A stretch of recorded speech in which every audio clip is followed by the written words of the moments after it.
For a veteran, the flash of a firework can be a flashback to war.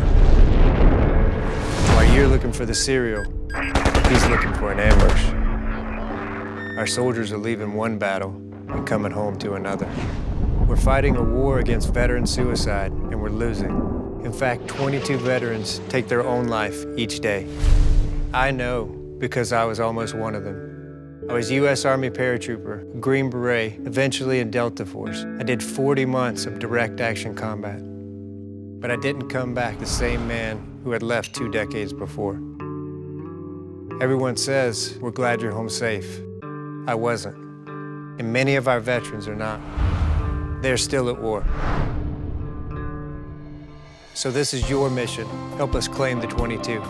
You can give our vets the hope and encouragement they need to get well. And it's as simple as a post or a tweet. Let's turn every 22 into a show of support. When you do, you're letting our vets know they have an army behind them. Let's win the war against veteran suicide. Your mission begins at mission22.com.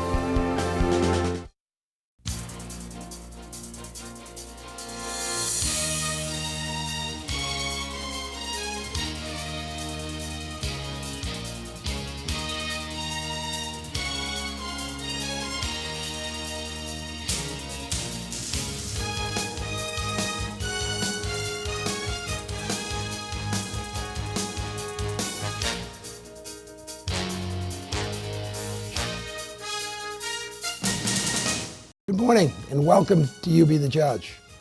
Got a pothole in front of your house? Street lights off? I've got the guy to call. Bill Gaughan, City Council of Scranton.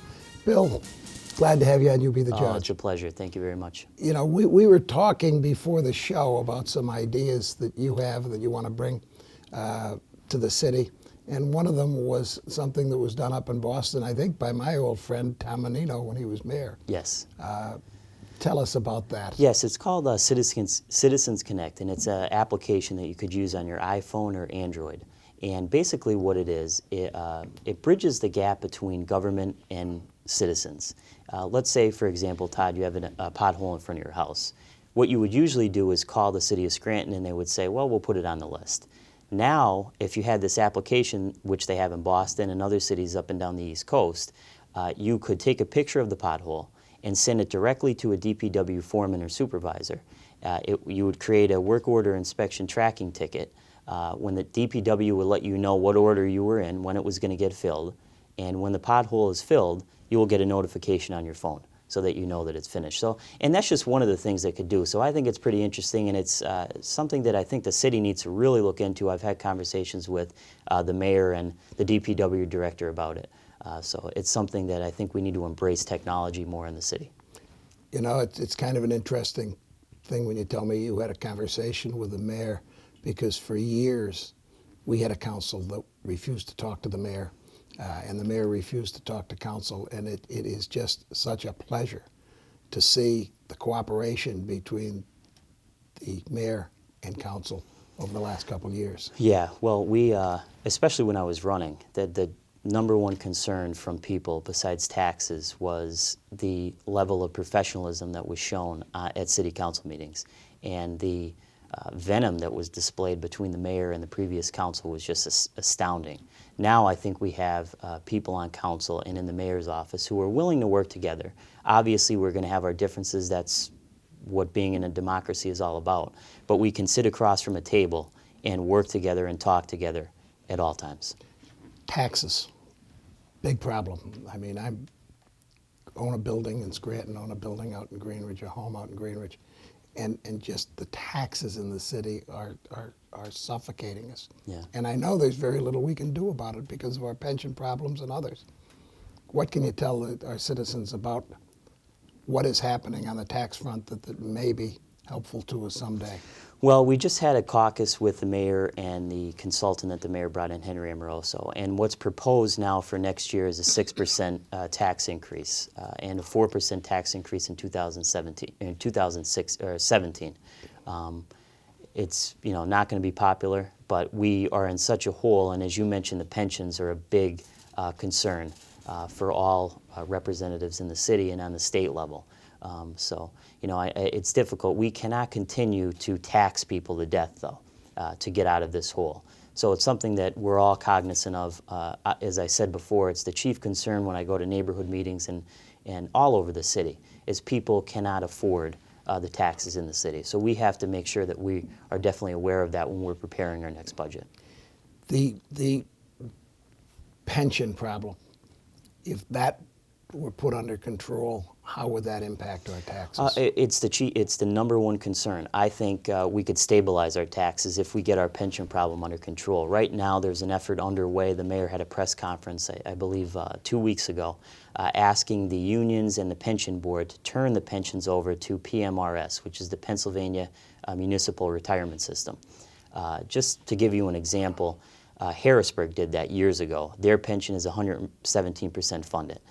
It gives the city pension boards better management of the pension funds. Right now we have one of the highest disability rates in the state, possibly in the country.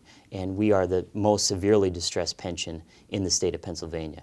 So it's if we get the pension funds turned over to the state, it will be managed better. Our disability rates will be better controlled, and I think that'll go a long way in restoring the financial credibility of the city. I'm going to break for a word from our sponsors, but when we come back, I want to talk a little more about the budget. Sure. So please stay tuned to You Be the Judge.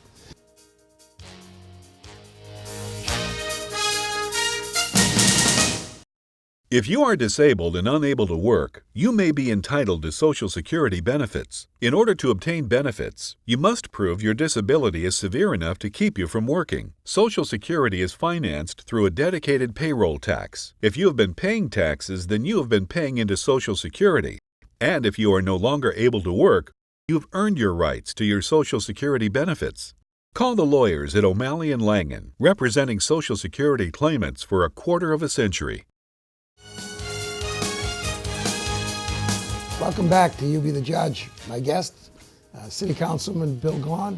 Bill, we were just talking about the pension and the hope that we can convince the fire and the police unions to look at a Pennsylvania retirement system takeover of the pension program.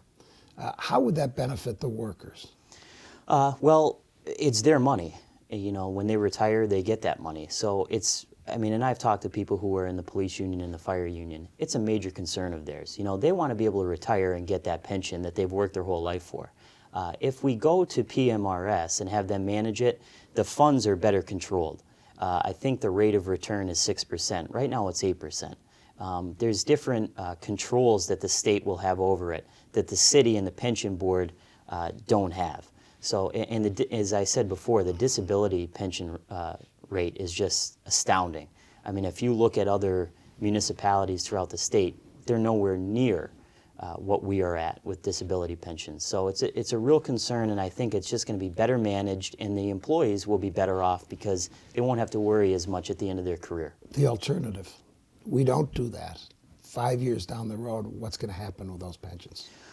Well, the Auditor General he's been in for months now, the investigation that went on. And I think he said within 2 to 3 years, one of the pension funds will go belly up, and I think 5 years, the other one will go belly up. So there's a possibility in 5 years that pensioners that paid into the pension will have no funds available to draw out. Yeah. That's why it's so important that we get this right and we do it now. And I think that everybody on the city level is aware of it, and even now on the state level. I know that the mayor and members of his administration have met with Governor Wolf, and he's aware of it. So, and it's not just the city of Scranton. No. It's all over the state of Pennsylvania and really all over the country. So we need to get our pension problem under control. I'm somebody that sees policemen and firemen in the twilight of their career because as they age, they're far more likely to sustain a work injury, particularly heart or lung problems. Mm-hmm. We have an act specifically dedicated to that, the Heart and Lung Act. So I'm sensitive to it, and I truly believe that we shouldn't do anything to reduce those pensions, but we should do everything, and it's not just a municipal problem, as you rightly point out, it's a state problem. Right. you know, we're going to be judged on how we treat those that need government services the most. Right. Tea Party folks don't quite understand that, but that's a fact of life. Right. My guy, I think I was telling you before, my grandfather was a city policeman, started under Mayor Hamlin, and he got sick toward the end of his career. So I know full well that, you know, when you're at the end of your career, you don't want to have to worry about whether or not you're going to get a pension. You want to know that it's there. So it's, as I said, it's a chief concern of ours, and it's something that we need to fix. And I think we have help from Governor Wolf, and I think, you know, I think we're moving in the right direction. And I think the collegiality between council and the mayor is helpful. Yes. Because all of a sudden, it's not just people banging heads all the time. And some of the union leaders looking for ways to one-up on those that don't completely support them. I served on the school board with Sue Pat, whose husband was a fireman. And she explained to me one day, she said, you know, people don't really understand until you have a husband or a father who's a policeman or a fireman, that every day when they leave the house, we don't know whether they're going to be home because of the dangers they face. And we just lost a young policeman, which is so sad. And you can feel the devastation. I was in City Hall the other day. You can feel it there. You can feel it all over the city.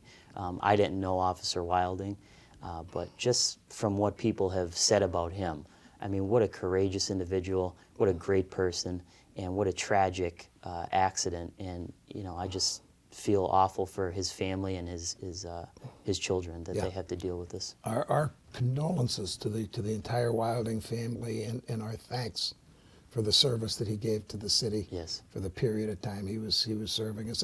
And I think that is a good reminder as to what we need to be aware of as we start to look at that pension debate. Yes. And I hope the governor will recognize that things happen in cities like Scranton that are small, and we can't be abandoned. We need state help in this situation. Yes, we do. Our minimum municipal obligation in 2017, I believe, will be $17 million.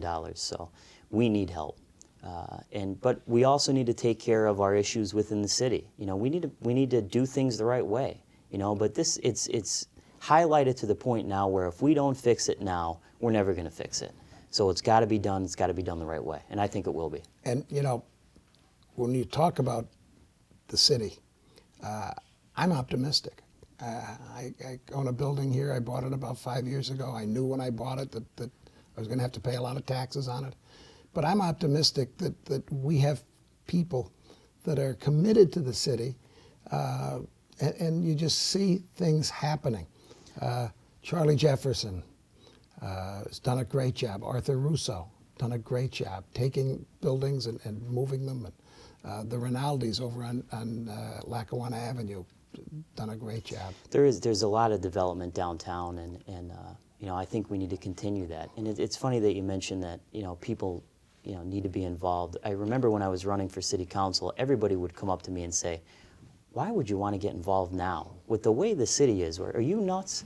And it's my belief that as a young person who has been educated and who has had all of the opportunities that I've been afforded, a great family, I went to college, I had a great career in school, you know, you need to give back. You need to serve the public. And this is, I think, the greatest time to get involved, because our city needs our help. I saw the same thing when I was on the school board. I begged people to run for the school board. Right. I served one term. I didn't want to serve a second term, but I couldn't find anybody that would be willing to take over the reins that, you know, had the business sense and the educational sense to do the job that needed to be done. Right, and it's not easy, Todd, but you know what, at the end of the day, and what I always base my decisions on is not the popular decision, but the right decision. You're not always going to be popular. Somebody told me when I was running that, you know, Billy, the minute you open your mouth on city council, 50% of the people they're not going to like you. So you can't go into politics and worry about being liked. You just have to make the difficult decisions and the decisions that are going to move the city and the area forward. One of the things I was told after I was elected to the school board and before I started to serve by a good friend of mine, former Commissioner Ray Alberigi, was, Todd, remember this, good government is always good politics. Right. And that's true. When we come back, I want to talk about the mall. I want to talk a little bit about what you see for the future as far as cooperation between the city, the school district, and the county. And then we'll give you the microphone for any closing thoughts that you may have. So please stay tuned to You Be the Judge.